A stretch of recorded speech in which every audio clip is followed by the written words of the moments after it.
La thématique de l'IA aujourd'hui dans notre pays, de l'IA en santé en particulier, est une thématique d'une grande importance.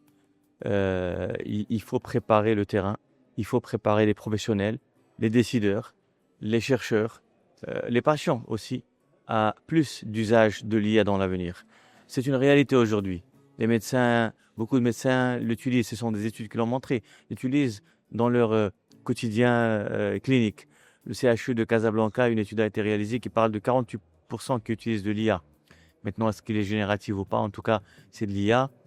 L'IA, elle offre effectivement des opportunités, je dirais, d'amélioration des indicateurs de santé, d'amélioration de l'accès, d'amélioration de la précision des diagnostics dans certaines pathologies, notamment dans le cancer, tout ce qui est imagerie.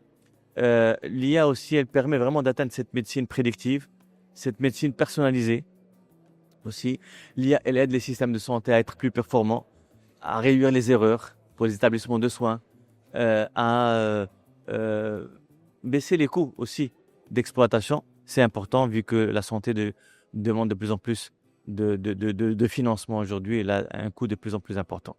Mais l'IA aussi, à côté de ces opportunités, peut présenter des menaces lorsque les conditions ne sont pas remplies. Alors, d'abord, la question de l'appropriation, la question de la souveraineté, la question de la compréhension, parce que derrière l'IA, il y a des modèles mathématiques, il y a des probabilités. Donc, il faut un système bien formé, il faut des médecins bien formés sur la question, il faut des ingénieurs aussi bien formés sur le médical, les usages en médecine de cette IA, des mathématiciens, mais aussi des juristes, puisqu'il va falloir encadrer cette IA globalement, en général et en santé particulièrement. Pourquoi en santé? Parce que la donnée de santé, c'est une donnée sensible de par la loi. La question de consentement, elle est posée. La confiance à créer, elle est posée. Un cadre de préparation des établissements à l'IA, de déploiement est aujourd'hui demandé. C'est le travail du CES, c'est important. Je suis aujourd'hui ici représentant le Centre d'innovation e-santé qui s'attelle aujourd'hui sur cette question.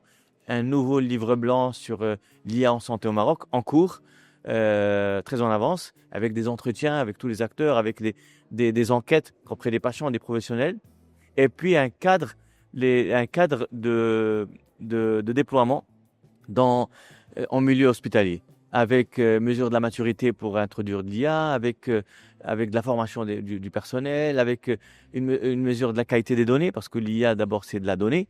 Et donc, ce travail va servir le pays, va servir les structures de soins, va servir à aller vers un cadre. Nous nous réjouissons du fait qu'aujourd'hui, le ministère de la Santé, de la Protection sociale porte cette question. Beaucoup d'usages d'IA dans certains hôpitaux, beaucoup de pilotes aussi qui arrivent, l'IA pour l'échographie obstétricale, dans tout ce qui est santé de la mère et santé obstétrique.